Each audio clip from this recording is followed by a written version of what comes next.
take a pause for a second? No, I'm good.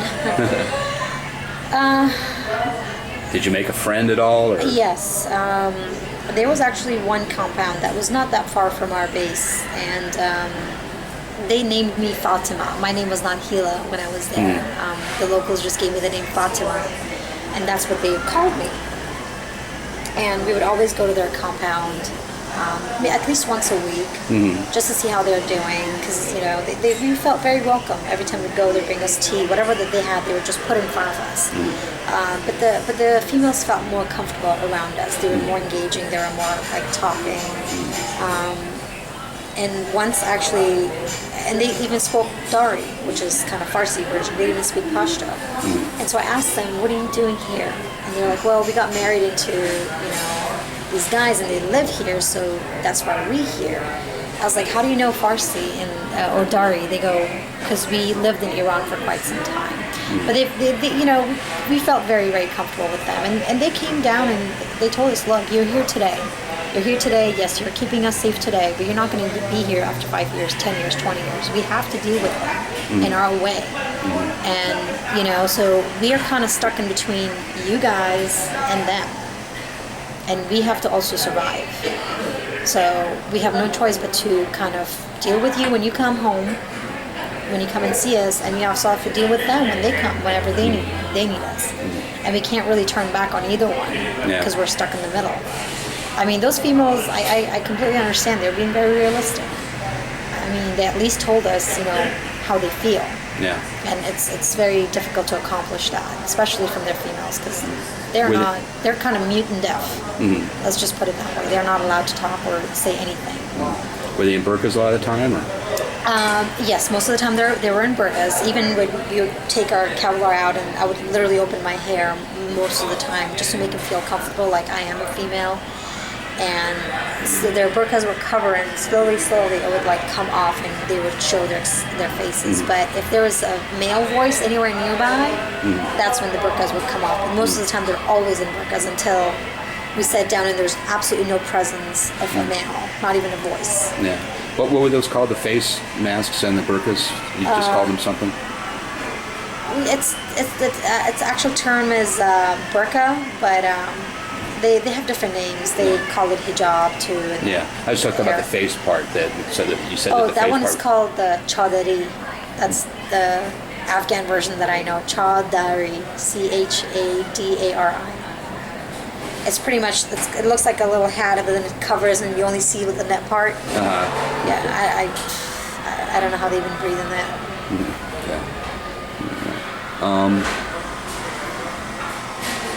What were their lives like, the women?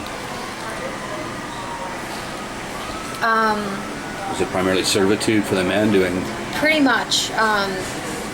That's what we did, because every time we would come in, it's like, "So tell us about your day, what did you do?" It's like, "Nothing, we take care of the kids, we cook, we clean, wash the clothes." Pretty much their job is just to, whatever that has to do with the inside of the house. Nothing has to do with the outside. There were some females, but in very young age, much, much younger females that would be able to go outside, maybe herd goats, or maybe work on the fields. But mainly it was all boys, but the females were not allowed.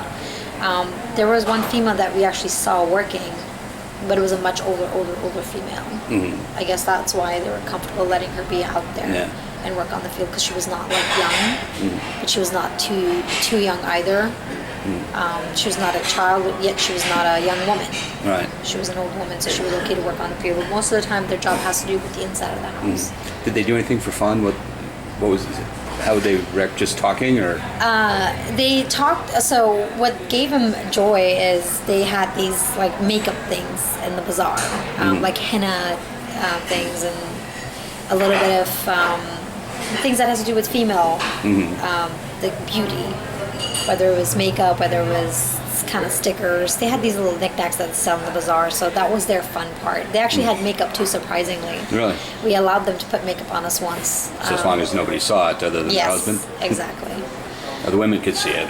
The women can see it, so that's what they felt comfortable doing most of the time. So they put makeup on each other and stuff? And yes, sort of thing? yes. Especially the younger female who's about, I want to say around 11, 10 years old. But they do the little henna tattoo too, and I would see them doing the henna tattoo. So that's what they did. That's what gave them a bit joy. It's just feeling good about themselves. A little bit of makeup that nobody else can see, but whoever their man is. Did you sense anything positive for them, for the women in their world? I mean, did some of them love their husbands? Did they?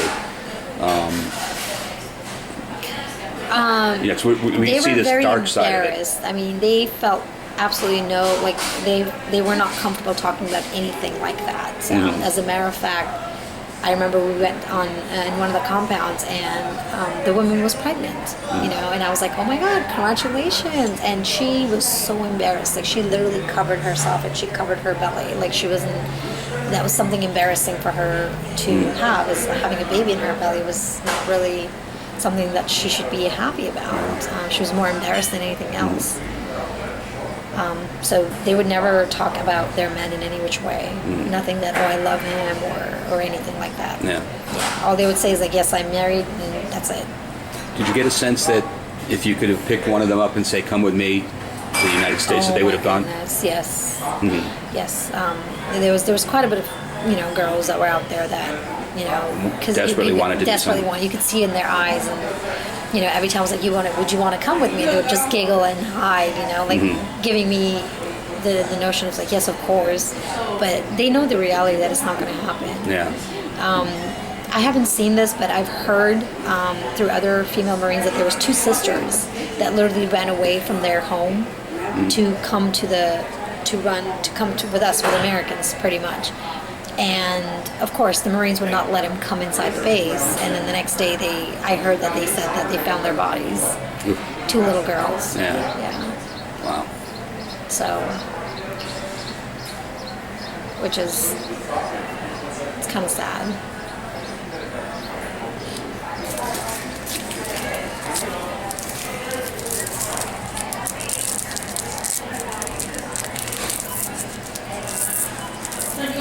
What do you think were the best things about Afghanistan in terms of the life there? Was there any positivity to it for not just the women, but for all the people? Honestly, when I left Afghanistan, I felt no attachment to that country that I was born in. And when I went back, the country is beautiful. Like, I looked at it from far away, and Helmand was not beautiful at all. I was somewhere where it was all desert. Yeah. It was just sand everywhere, and there was nothing else. But as I was flying into the areas, I could see that there's some beautiful parts of it too. And it's unfortunate that nobody can see that. But I felt like, yes, I was there, and I felt like I did my part, which is to make sure that we come home safe and do my job and not die, and then not see anybody that I care about around me die. But I felt like, honestly, they have no hope. They don't, because we would literally go every morning. The FET team, we would leave in the morning and literally get little girls from their houses, get their hands, and let's go to school. We would do that every single day. But they keep it up in one day, but then it kind of falls off. They keep it up one day, and kind of falls off, which told me that, we can kind of push them through it, but we can't really bring the change because they have to bring it themselves. Yeah. So I kind of felt, yes, I'm there and helping, but I hope I impact some of their lives, where the little girls, if they can't really go out in school, but at least self-educate themselves, do what is right to do, and hopefully make a change in their lives. But that's up to them if they want to do it or not, if they would like to do the change. Based on what you thought you were getting into, what were you right about and what were you wrong about? I was right about that. It gets worse. It's like when I was getting processed, it was coming from like a nice little hotel and kept on downgrading to literally a tent, a one-man tent. So it kind of got downgraded one by one. So I knew I was getting myself in a war zone. I wasn't expecting anything grand. I was right about that. I was also right about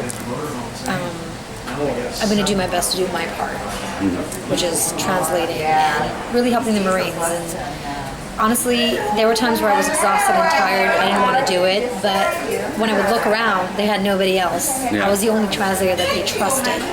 So I pushed myself to see, just to help them out. Even though I already did one mission, I really don't have the energy to do the second one, but I look around, the Marines have nobody else to take. They don't trust the local translators, and they have to do their job. So guess what, Heela? You're going back outside the wire again. So I hope I did my part. Yeah. So, Now, you're not religious yourself, right? no. Do you ever pray, or? I do. I pray in my heart, and I don't know, because my family doesn't know that. My family doesn't know that I was born Muslim, but the last time I prayed, I want to say was 6 years ago. 6, 7 years ago. It's been a while. But I do pray in my heart, but not to anything particular.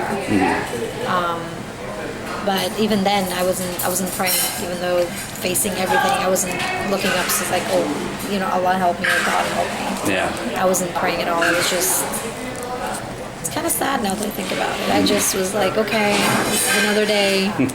I'll make it through. I have my own theories on that. I'll tell you about it when we're done. But Okay. of the men and women you served with, were any wounded in action or killed in action? Anybody that you knew personally? I mean, whether you were there or not at the time. Not that I knew personally, thank God. I'm very, very happy about it, because that would have traumatized me for a very long time. I knew that Marines got wounded, that I knew of, but nobody that passed away, except one mission that we actually went on. We were pushing more, I think we were more south of Marja, and we were trying to move our COP more further, closer to the borderline. And it was one of the biggest missions ever, and one of the